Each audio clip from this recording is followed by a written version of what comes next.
Toma, pesquisa Ipsos-IPEC divulgada nessa quinta-feira aponta que 41% dos brasileiros avaliam o governo do presidente Lula como ruim ou péssimo e 27% como ótimo ou bom.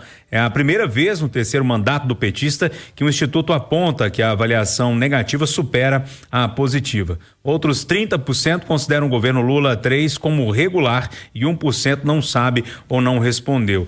Ô Rita, é mais uma pesquisa, né? Mais um instituto apontando essa virada, né? Mais pessoas avaliando o governo de forma ruim do que de forma boa.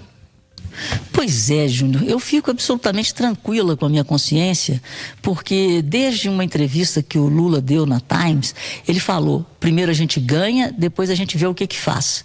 O Lula tentou repetir o modelo que ele fez com o Zé Alencar, unindo capital e trabalho. Nesse caso, ele colocou o Geraldo Alckmin de vice, São Paulo, né? Colocou a indústria paulista, o empresariado paulista como vice. E o que aconteceu? O Alckmin, na minha opinião, o Alckmin rasgou o currículo dele, porque o Alckmin várias vezes, né, apontou o dedo para o Lula de uma forma bem objetiva, né, chamando o Lula de chefe de quadrilha, etc. e tal. Então, uma coisa dessas não tem como dar certo. E quando você olha a composição do ministério, como ele foi feito, não foi um ministério técnico, foi um ministério político, e um ministério político com carta branca para gastar rapidamente.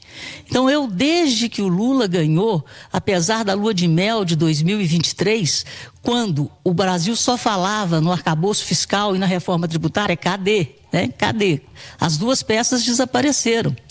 Eu dizia, não vai dar certo, ele está fazendo o mesmo que a Dilma fez, de uma forma mais rápida e mais intensa no que diz respeito aos gastos. E agora o que nós estamos assistindo é a virada do Lula Paz e Amor para o Lula Raiz. E o que esperar do Lula Raiz com a popularidade em queda? Mais do mesmo. Ele está se mostrando cada vez mais o defensor de um Estado gigante, de um Estado gastador, e a gente sabe que o Estado gasta muito, gasta mal, a corrupção, ela se alastra. Então, é isso que está acontecendo com o Brasil de uma forma muito rápida. E a percepção da população está bem melhor do que já teve antes, com essa capacidade de entender o que é o dinheiro do contribuinte e a causa estrutural da nossa inflação, que é o próprio governo, que gasta muito, gasta mal e não tem a menor consideração com o dinheiro do contribuinte. O Estado é nosso e quem assume dessa forma populista acha que nós temos que ser funcionários públicos do Estado e trabalhar 6 meses para pagar a conta dessa farra.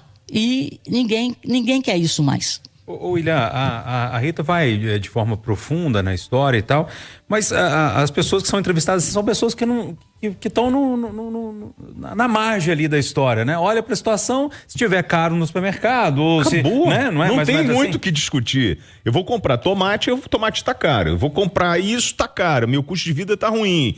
O país endividado. Aí, quando você pega tudo isso, e para além, é ladeira abaixo, né? E aí, assim, por mais que o Lula tenha trabalhado nos bastidores e tenha lá, por exemplo, né, a gente estava falando sobre o julgamento. Eu tenho no STF um ex-advogado meu que vai julgar uma causa que eu sou parte interessada, porque afeta principalmente a eleição de 2026. Eu tenho toda uma turma que antigamente andava comigo, só que hoje a política é diferente. Aquele toma lá da cá, ele tem uma virada de chave quando a população começa a se comunicar e você tem o crescimento da direita.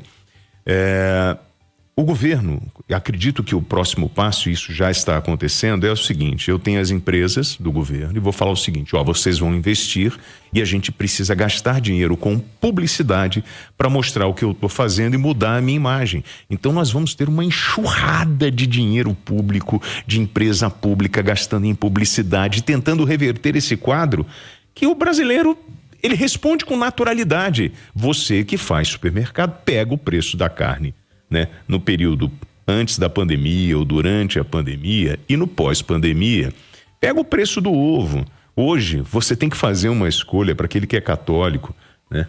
E que segue lá esses 40 dias, que eu vou fazer o seguinte, não vou comer carne, né? Ok, aí eu vou comer o quê? O ovo. Tá tudo muito caro, gente. A vida do brasileiro está difícil e o governo não está conseguindo atender a isso. E aí vem aquela coisa do consumo, de estimular o consumo, de estimular a dívida com juros altos.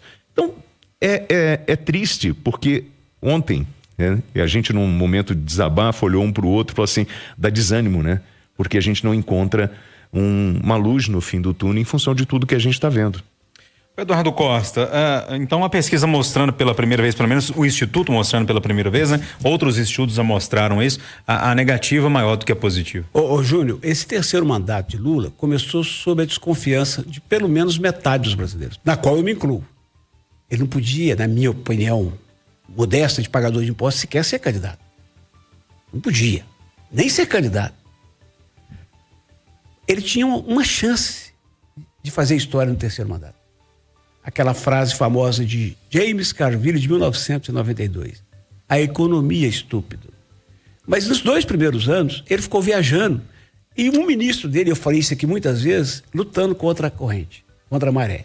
Fernando Haddad se equilibrava entre o ajuste fiscal, entre a reforma tributária, que pode ser um legado do governo do Lula, mas que não vai cair na conta dele, e as lutas do dia a dia para conter a inflação. Alguém que podia ser aliado do presidente, estava lá no Banco Central com os juros segurando a inflação, era bombardeado por Lula e pelos petistas todo dia, que é aquele presidente lá, Campos lá do Banco Central. A presidente do PT batia no Banco Central e no Haddad todo tempo, 2 anos. Agora descobriram que o ovo chegou a R$1, que meio quilo de café chegou a R$30, que a picanha prometida custa entre 60 e 240 o quilo, dependendo da qualidade da origem. Aí entraram em pânico. Então puseram a ministra, a presidente do PT agora virou a ministra bonita, que vai ajudar o Haddad. Mas eu suspeito, é só suspeita, que já é meio tarde.